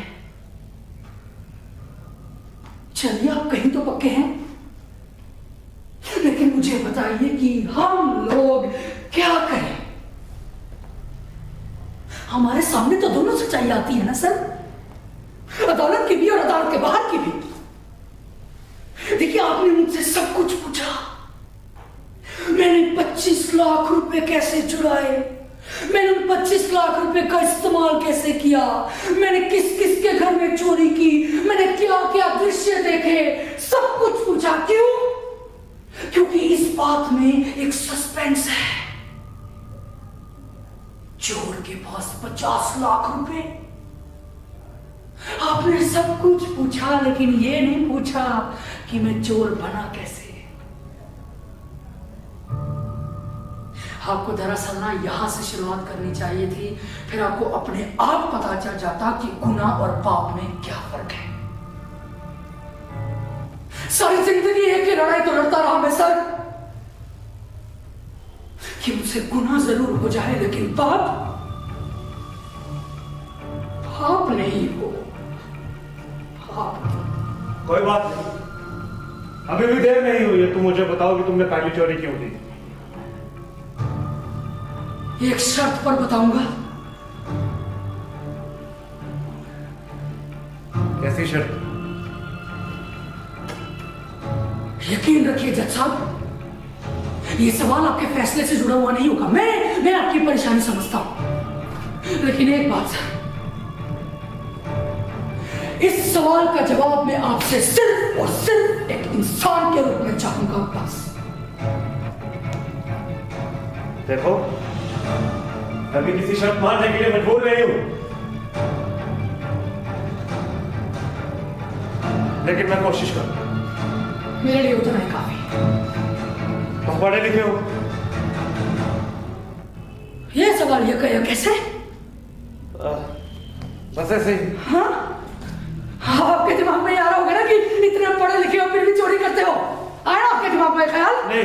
हाँ, आपने कई लोगों को कहते हुए सुना होगा ना, अरे इतने पढ़े लिखे हो फिर भी चोरी करते हुए शर्म नहीं आती? आपके दिमाग में भी ये ख्याल आ रहा? कहाना नहीं आया? आया जज साहब, आया। सर मैं पढ़ा लिखा नहीं हूं, लेकिन पढ़ना लिखना जरूर जानता हूं। और पढ़ बोला ना कहे तो बोलूं, अंग्रेजी भी ढंग से बोलता हूं मैं। जेल में गुरु जी की कृपा है, जितने भी आपको स्कूल दिखते हैं ना यहाँ पर, इन सब के बाहर बहुत से स्कूल हैं जहां जाना नहीं पड़ता, वो खुद आते हैं आपके पास। और वैसे भी सर पढ़ा लिखा आदमी चोर नहीं होता है, वो चीट होता है, चीट। और हम लोग चीटिंग को चोरी से ज्यादा घटिया किस्म का गुनाह मानते हैं। अरे अच्छा हुआ मैं पढ़ा लिखा नहीं हूं, नहीं तो चीट हो जाता। सर मैं आपको बता दूं, मुझे चीट यानी फ्रॉड लोगों से सख्त नफरत है। क्यों? सर आपने अक्सर देखा होगा कि ये लोग गरीब जनता के पैसों के साथ फ्रॉड करते हैं। लेकिन चोर भी तो जनता का पैसा चुराता है। अरे सर गरीब जनता के पास पैसा ही क्या होता है चुराने के लिए? और वैसे भी फिर चोर ना गरीब जनता को धोखा नहीं देता है सर। और फिर आप बताइए, एक आदमी दूसरे आदमी के साथ गुनाह करे और दूसरा आदमी पूरे समाज के साथ, तो बड़ा गुनहगार कौन होगा सर? कौन? मुझे बताओ कि तुमने पहली चोरी क्यों की? सर सच कहा जाए तो इस कहानी को मैं बार बार टाल रहा हूं, क्योंकि इसमें कुछ दम नहीं है। आपने सिनेमा घर का टिकट ब्लैक में खरीदा है? ऐसी बेहुदा बात करते वक्त तुम्हें शर्म आनी चाहिए। आप कैसे खरीदेंगे? आप तो फिल्में में भी देखते हैं, पर सर कम से कम आपको तमाशा तो देखना चाहिए। अफसोस तो इसी बात का है ना कि आप अपनी निगाह से कुछ देखते ही नहीं है। तो मुझे बताओगे कि तुमने पहली चोरी क्यों की? उन दिनों में सिनेमा घर का टिकट ब्लैक करने वाली गैंग में था। उससे पहले? सट्टे का नंबर लिखता था। उससे पहले? चक मारता था मैं,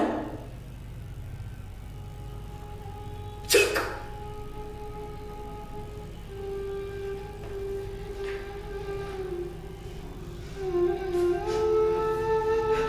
ये बताऊं मैं आपको कि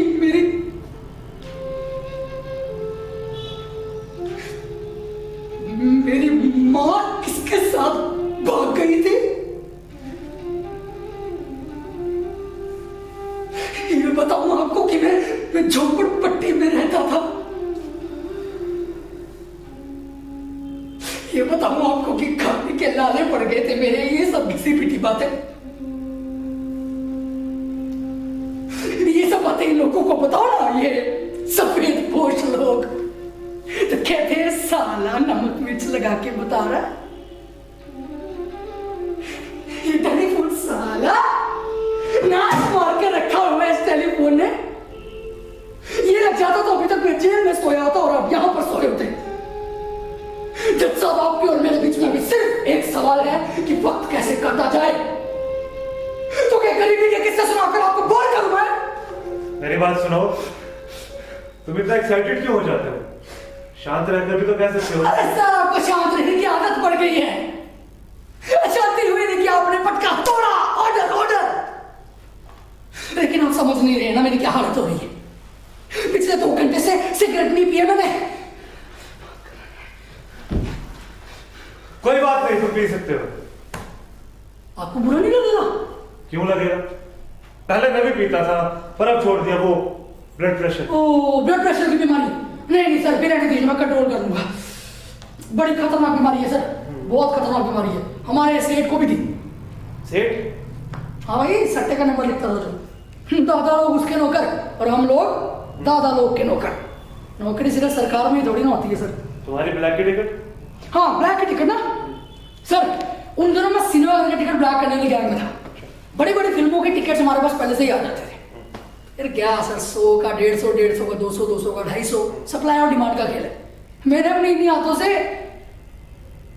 150 रुपए की टिकट 500 रुपए में बेची थी। बस उसके बाद हमारा दादा हिसाब करता था, हमें रोज 500 रुपया पकड़ा देता था और फिर कहीं और चले जाता था हिसाब कर। सब कुछ अच्छे से चल रहा था, इसलिए कोई दिक्कत नहीं थी। लेकिन ये चोरी कैसे हुई भी? और फिर तुम पकड़े गए? सर, आपने सुना होगा ना कि कसूर साबित होने से पहले हर आदमी बेकसूर है। इसलिए चोर चोर तब है जब वो पकड़ा जाए, और एक दिन मैं भी पकड़ा गया। दादा ने कहा कि तुम्हारे वहां मुंह आने के दिन आ गए हैं, बारी बारी सबको जाना पड़ता है। इस बार तुम और वालिया जाएंगे। आखिर उनको भी तो अपना रिकॉर्ड ठीक करना पड़ता है। यानी सब कुछ प्लानिंग से आप कहां ही बच सकते हैं सर। वालिया बिल्कुल परेशान नहीं था, लेकिन मैं तो जेल जाने के ख्याल से ही काम किया था सर। एक ऐसी तख्ती जो हमेशा गले में लटकी रहती। अगर तुम्हें सब कुछ पहले से पता था तो तुम भाग क्यों नहीं? भाग कर जाता कहां और जाकर करता क्या मैं? अब आप कहेंगे, सभी लोग यही कहेंगे, अरे कुछ काम कर लेते, मजदूरी कर लेते, जो ईमानदार है उसे कोई बेईमान नहीं बना सकता। ये सब बातें ना, यही सब बातें मैंने वालिया से कही और वालिया ने मुझसे कहा, देख यार, ये भी एक नौकरी है और महीना 15 दिन के लिए जेल में होना इस नौकरी का एक हिस्सा।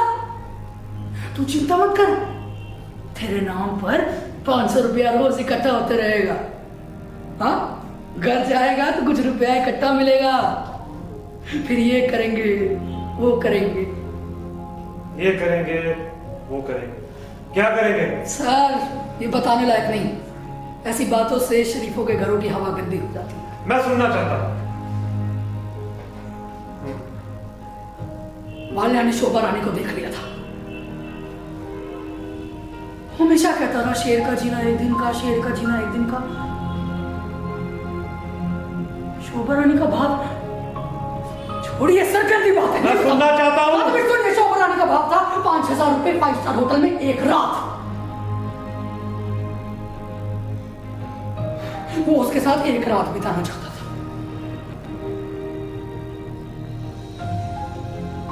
फिर उसके बाद जेल में कलाकारों से मुलाकात हो ही जाती है। मेरी भी हो गई। छोड़ दे।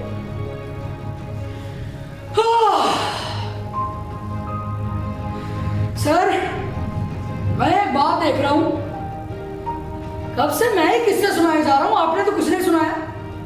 मैं कोई हातिम ताई हूँ क्या? आप भी सुनाइए कोई किस्से। मैं सुना? हाँ बिल्कुल, उसमें हंस क्या है? लेकिन मेरे पास कोई अपना किस्सा नहीं है, जो है वो दूसरों के हैं। चलिए कोई बात नहीं, आप फिर फोन लगा दीजिए सर। मैं ऐसा करता हूँ, आपके किचन में बर्तन साफ कर देता हूँ। ओके, आना आपकी बेटी आ रही है ना, तो ये झूठी प्याली देखेगी तो तरह तरह के सवाल उठाएगी। मैं आपकी पोजीशन में गड़बड़ नहीं करना चाहता। आप फोन लगा दो।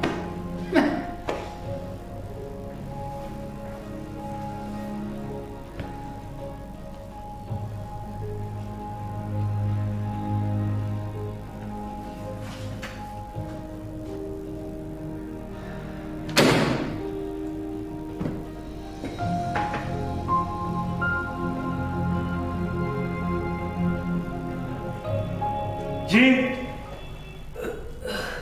आप अभी तक जागे हैं? आज तो कमाल ही कर दिया आपने। जी, नींद नहीं आ रही थी और साथ में कल बेबी भी आ रही है। तब तो आप भी एक हफ्ते की छुट्टी ले लीजिए, कामकाज तो लगा ही जाता है। देखूंगा। आपके मेहमान गए? सुनिए जरा इधर आइए। वो देखिए उधर, उधर नहीं वहां, उधर वो आदमी करीब 2 घंटे से उधर खड़ा है।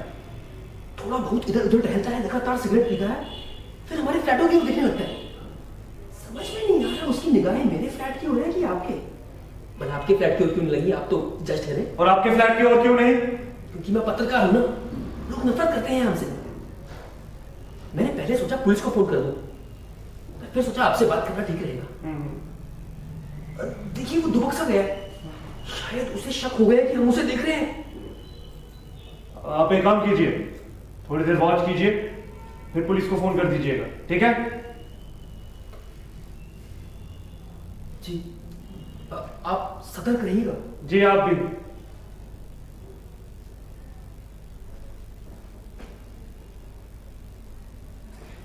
जैसा फोन लग गया, ये किसको देख रहे हैं आप?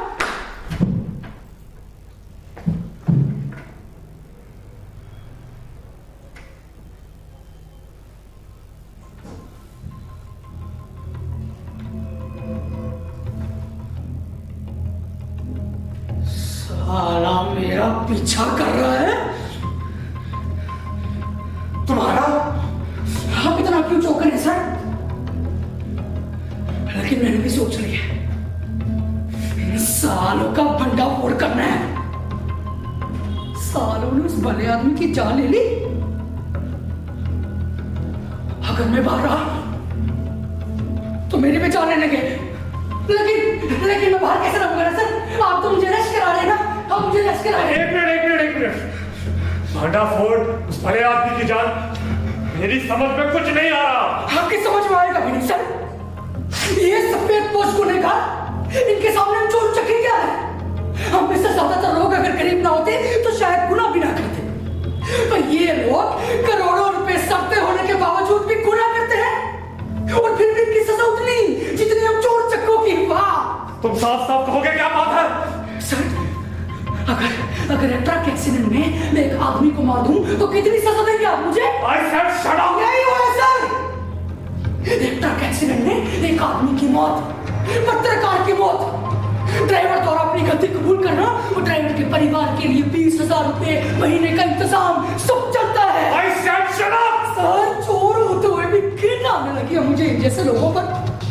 अरे पैसों के लिए कुछ भी बेच देंगे, पैसों से हर कुछ खरीद लेंगे, लेकिन एक आधा तो ऐसा निकल ही आता है ना, जो जान दे देता है पर इंसान से दबता नहीं है। तुम क्या बकवास कर रहे हो? मेरी समझ में कुछ नहीं आ रहा। एक जाल में आग लगे, ठीक 3 बजे। 60 साल पुरानी जाल, 3 मंजिला, सैकड़ों परिवार, शहर में एकदम मौके की जगह 25, 30, 40, 50 लोग मारे जाते हैं सर, आग में जलकर।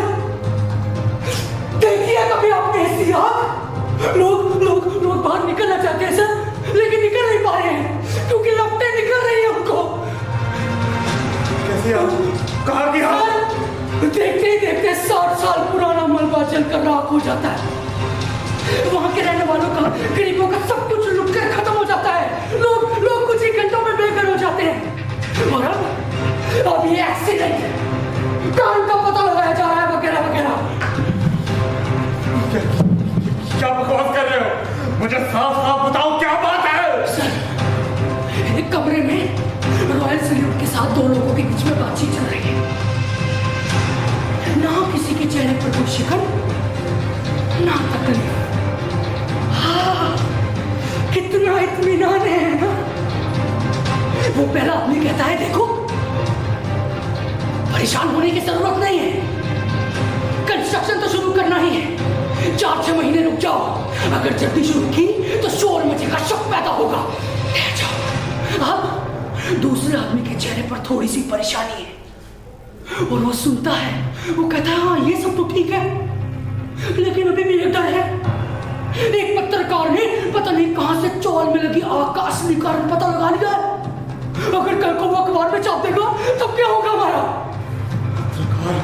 Truck accident? तुम क्या बकवास कर रहे हो? बदकिस्मती से एक चोर उस घर में घुसा आया था, वो सारी बातें सुन रहा है। रॉयल सैल्यूट का एक घूंट लेते हुए वो बड़ा आदमी कहता है, देखो इसमें इतना परेशान होने की क्या बात है? ये पत्रकार लोग साले टुकड़ों पर पलते हैं, टुकड़ों पर। कल जाके 1-2 लाख रुपए मुंह पर मारना, सब जोश धरा का धरा रह जाएगा। और सुन, अगर फिर भी ना माने ना, ध्यान देना कल सुबह वो ऑफिस ना पहुंच पाए। बहादुर सिंह किस दिन काम आएगा? वो तो छत पर भी ट्रक चला सकता है। एक्सीडेंट तो हो ही सकते हैं। एक्सीडेंट की सजा होती है ज्यादा से ज्यादा 1 साल शराब पी के ट्रक चलाना। हाँ? मुझे बताओ, क्या तुम उस समय वहां मौजूद थे? मुझे बताओ, क्या तुम उस समय वहां मौजूद थे? और मैं था उस समय मौजूद। मैं सारी बातें सुन रहा था। मैंने इनकी बातें सुनी, मुझे कहीं से खबर मिली थी कि इनके घर में बहुत सारा काला पैसा है और काला पैसा चलाने में मुझे बहुत मजा आने लगा था। लेकिन जब मैंने इनकी बातें सुनी, मुझे लगा ये तो बड़े खतरनाक हो गए हैं। उस बेचारे गरीब पत्रकार की जान लेने पर तुले। पता नहीं उस पत्रकार के लिए मेरे मन में इज्जत आ गई। मैंने कहा साला कोई तो है जो परेशान है, क्यों जान देने पर तुला है? मैं चोर सही हूं, चक्का सही, पर सर मेरा मन करता था कि वो आदमी जिंदा रहे बस। फिर क्या हुआ? उसके बाद मैं उस गरीब पत्रकार के घर पे गया। एक कमरे का छोटा सा घर, उसकी बीवी और बच्चे सो रहे थे। मैं उसके पास गया, मैंने उसे सारी बातें बताई। लेकिन सर जानते हैं उसने मुझे क्या कहा? उसने कहा, ऐसी कीचड़ पंक्तियों से मैं डरूंगा तो काम कैसे चलेगा? मौत एक दिन आनी है, आ जाएगी। मैंने उसे इतना समझाने की कोशिश की पर वो माने तब ना। हंसता रहा, बेवकूफ कहीं का। और तुम लौट आए? नहीं सर, मैं उसके घर के नीचे गया और वो छोटा आदमी गाड़ी में आया। उसने मुझे देख लिया, लेकिन मेरा क्या बिगाड़ था। उसके बाद मैंने सोचा मैं पूरी रात इसी मोहल्ले में रहूंगा। मैं दरोगा साहब के पास पहुंच जाऊंगा। मैं उन्हें सब कुछ बता दूंगा। अगर मैंने उन्हें सब कुछ बता दिया तब उस पत्रकार का कोई कुछ नहीं बिगाड़ सकेगा। लेकिन सर साला चोर की बात सुनता कौन है? हम तो सच बोले तो भी गुनाह है। एक बार मिट्टी खराब हो जाए ना, फिर कुछ नहीं हो सकता। लेकिन मैंने हिम्मत नहीं हारी। मैं पूरी रात उसी मोहल्ले में रहा। मैं जानता था वो पत्रकार सवेरे 9 बजे घर से बाहर निकलेगा और अगर मैं उसके आसपास रहा तो उसका कोई कुछ नहीं बिगाड़ सकेगा। सवेरे 9 बजे वो पत्रकार आया। मैंने उसे बोला, मैंने कहा मेरे भाई कम से कम आज टैक्सी से जा। लेकिन वो मेरी बात माने तब ना हंसकर आगे निकल गया। मुझसे कहता जा अपना काम कर। और तुम वापस लौट आए? मैं वापस नहीं आया। मैं उससे थोड़ी सी दूरी बनाकर फुटपाथ पर चलने लगा। वो दूसरे फुटपाथ पर चल रहा था। मुझे लगा बस एक बार ये स्टेशन पहुंच जाए, इसके बाद इसका कोई कुछ नहीं बिगाड़ सकता। लेकिन पता नहीं कहां से राक्षस की तरह ट्रक आया और उसे लेता हुआ सीधे हेयर कटिंग सलून में घुस गया। शीशा तोड़ता हुआ हेयर कटिंग सलून में बैठे 10 लोग भी मारे गए। एक एक्सीडेंट, पहले से तय किया गया एक्सीडेंट। मुझे बस एक ही बात का अफसोस है सर कि मैं उस आदमी को बचा नहीं पाया सर, बचा नहीं पाया, मैं बचा नहीं पाया। ठीक है, पर सबूत तो रहे नहीं। सर,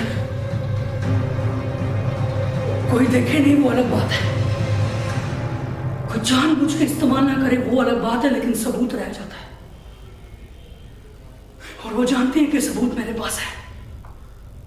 उन्होंने एक्सीडेंट की जगह मुझे देख लिया था। लेकिन देखने से क्या होता है? ये किसका फोन है सर? इतना आपको किसका फोन है? देखिए सर, वो देखिए। हेलो हेलो हेलो सर, अब फोन लगाइए सर, बात कर लो जल्दी सर। नहीं, तुम मुझे इस बारे में बताओ। सर, मैं फोन लगाइए। नहीं पहले तुम मुझे इस बारे में बताओ। जब तक का फोन नहीं लगा तो मैं नहीं बताऊंगा। जब तक तुम मुझे नहीं बताओगे मैं फोन नहीं लगाऊंगा। मैं नहीं चाहता फोन डेड हो जाए। फोन लगाइए सर, फोन लगाइए, फोन लगा दीजिए सर, फोन लगाइए। हाँ 0 जल्दी सर, फोन लगाइए सर।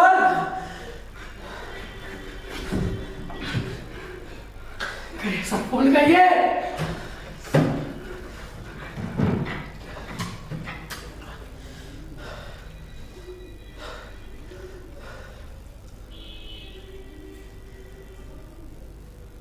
हेलो, मैं जयपाल सिंह बोल रहा हूं, जज जी। मेरे घर में एक चोर आ गया कि मैंने उसे किचन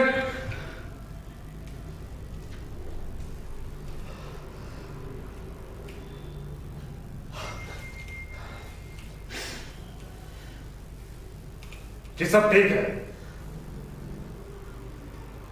आप जल्दी आ जाइए प्लीज।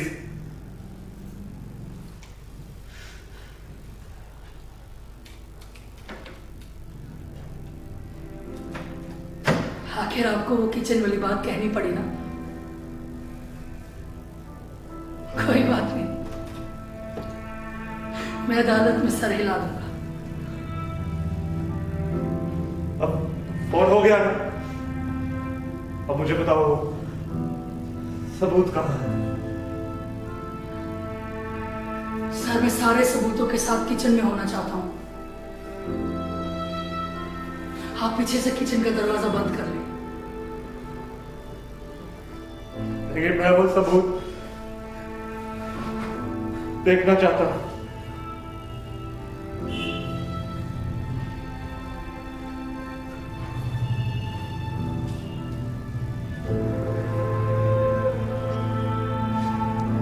ये रहा वो सबूत।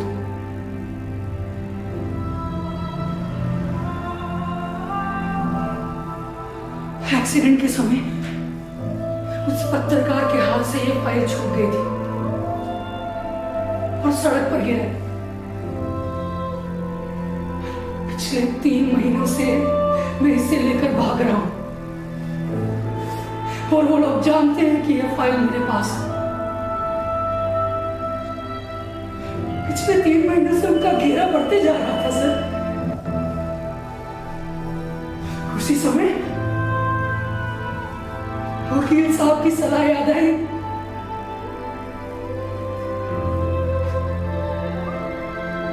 इसलिए तो मैं आपके घर आया सर,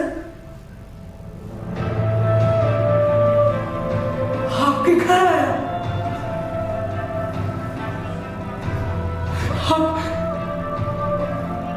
आप पुलिस आएगी और ये फाइल उनके सामने बरामद होगी और ये चोरी की कड़ी ये भी।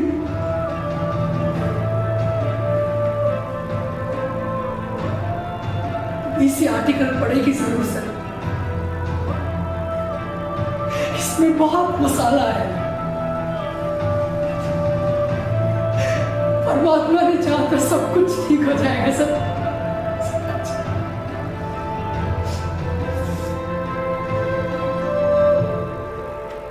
Thank you sir.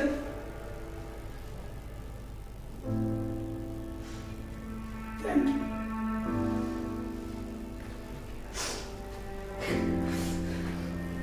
लेकिन